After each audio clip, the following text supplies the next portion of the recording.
Hello guys. तो आज हम ये देखने वाले हैं कि स्टॉक मार्केट में जो भी आपको प्रॉफिट और लॉस होता है तो उसके ऊपर गवर्नमेंट टैक्स कैसे चार्ज करती है।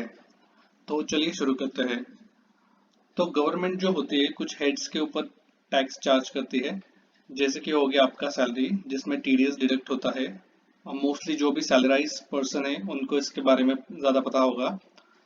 इसके अलावा होता है business income, capital gain, house property and other sources. तो आज हम बात करने वाले हैं कैपिटल गेन के ऊपर। तो सबसे पहले तो ये समझते हैं कि कैपिटल गेन होता क्या है।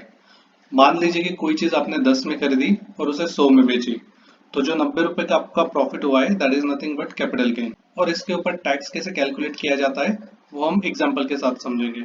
तो कैपिटल गेन में जो टैक्स चार्ज होता है वो दो कैटेगरी में चार्ज होता है। एक होता है शॉर्ट टर्म कैपिटल गेन, दूसरा होता है लॉन्ग टर्म कैपिटल गेन। तो शॉर्ट टर्म कैपिटल गेन मतलब आपने कोई शेयर्स खरीदे और उसे एक साल के अंदर ही आपने बेच दिया, तो उसे हम शॉर्ट टर्म कैपिटल गेन कहते हैं। और उसके ऊपर फ्लैट 15% टैक्स देना होता है।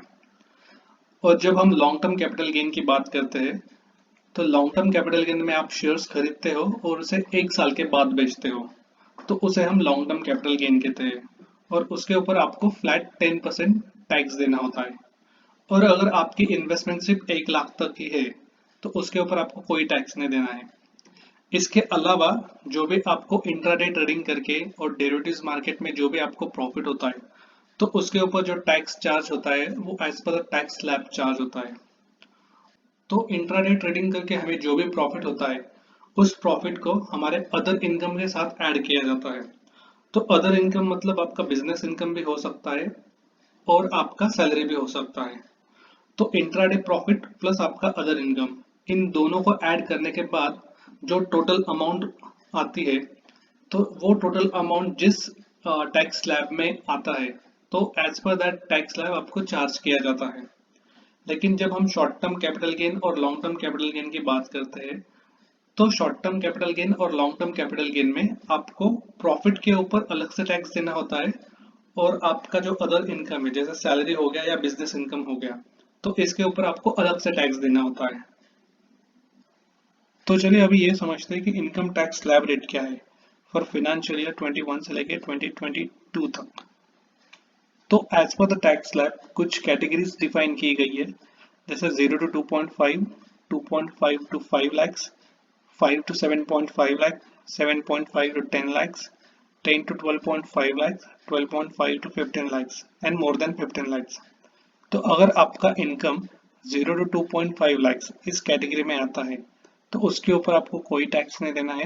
अगर आपकी इनकम 2.5 to 5 lakhs इस कैटेगरी में आती है तो उसके ऊपर आपको 5% टैक्स देना होता है।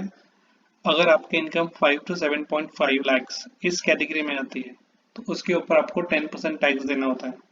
वैसे ही 7.5 to 10 lakhs के लिए 15%, 10 to 12.5 lakhs के लिए 20%, 12.5 to 15 lakhs के लिए 25% एंड मोर देन 15 lakhs के लिए 30%। तो चलिए इसे एग्जांपल के साथ समझते हैं। तो सबसे पहले हम ये समझते हैं कि इंट्राडे ट्रेडिंग करके जो भी आपको प्रॉफिट होता है उसके ऊपर टैक्स कैसे कैलकुलेट किया जाता है।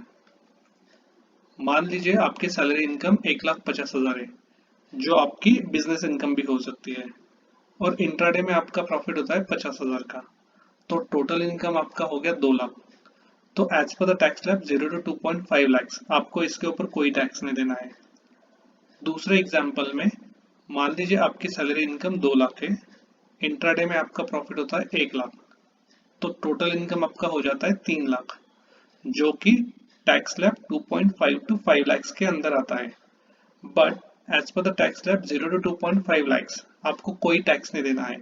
तो 3 लाख में से हमने 2.5 lakhs माइनस कर दिए तो बचे आपके 50,000। तो 50,000 के ऊपर आपको 5% टैक्स देना होगा as per the tax slab 2.5 to 5 lakhs, जो कि हो जाएगा 2,500। अब हम ये समझते हैं कि फ्यूचर और ऑप्शंस ट्रेड करके जो प्रॉफिट होता है उसके ऊपर टैक्स कैसे कैलकुलेट किया जाता है। मान लीजिए कि आपकी सैलरी इनकम है 2 लाख और फ्यूचर और ऑप्शंस ट्रेड करके जो आपको सालाना प्रॉफिट हुआ है वो हुआ है 50,000। तो टोटल इनकम आपका हो गया 2,50,000, जिसके ऊपर आपको कोई टैक्स नहीं देना है as per the tax slab 0 to 2.5 lakhs। दूसरे एग्जाम्पल में मान लीजिए आपकी सैलरी 3 लाख है और फ्यूचर और ऑप्शंस ट्रेड करके आपका सालाना जो प्रॉफिट हुआ है वो 1 लाख है। तो टोटल इनकम आपका हो गया 4 लाख, जो कि 2.5 to 5 लाख टैक्स स्लैब में आता है। लेकिन 2.5 लाख तक आपको कोई टैक्स नहीं देना है, तो बचा आपका 1,50,000। तो 1,50,000 के ऊपर आपको 5% टैक्स देना होगा as per the tax slab 2.5 to 5 lakh, जो हो जाएगा 7,500। तो अभी हम ये समझते हैं कि शॉर्ट टर्म कैपिटल गेन के ऊपर टैक्स कैसे चार्ज किया जाता है। तो सबसे पहले तो शॉर्ट टर्म कैपिटल गेन होता क्या है। मान लीजिए आज आपने कोई शेयर्स खरीदे और उन शेयर्स को आपने 1 साल के अंदर ही बेच दिया, मतलब आपने उन शेयर्स को 365 डेज के अंदर ही बेच दिया, तो उसे हम कहते हैं शॉर्ट टर्म कैपिटल गेन, और उसके ऊपर आपको फ्लैट 15% टैक्स देना होता है।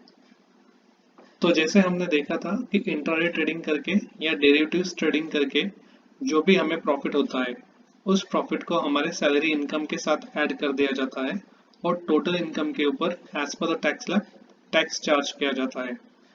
बट जब हम शॉर्ट टर्म कैपिटल गेन की बात करते हैं, तो शॉर्ट टर्म कैपिटल गेन में आपको कैपिटल गेन के ऊपर फ्लैट 15% टैक्स देना होता है और आपके सैलरी इनकम के ऊपर आपको अलग से टैक्स देना होता है as per the tax slab.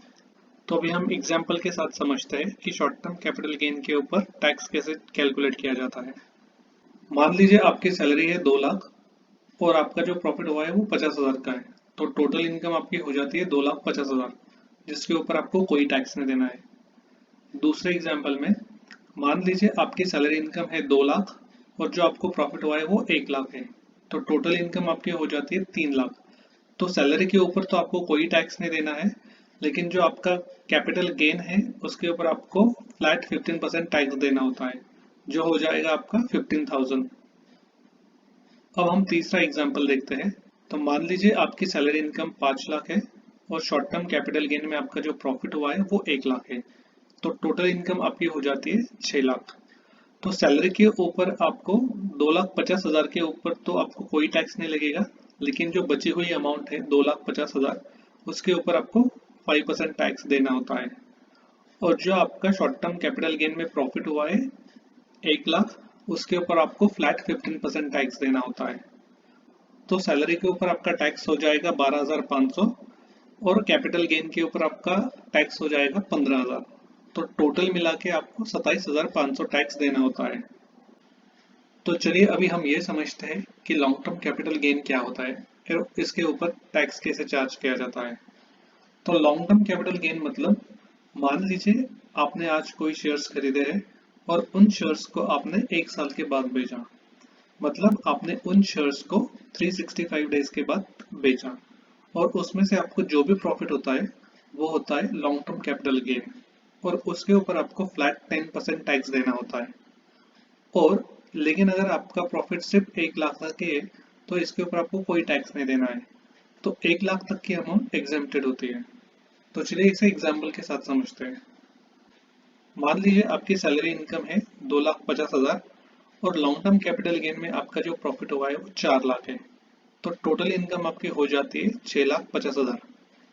तो सैलरी के ऊपर तो आपको कोई टैक्स नहीं देना है, तो जो लॉन्ग टर्म कैपिटल गेन में आपका प्रॉफिट हुआ है 4 लाख, तो इसमें से भी आपको 1 लाख के ऊपर कोई टैक्स नहीं देना है, क्योंकि 1 लाख अमाउंट आपकी एग्जेम्प्टेड होती है।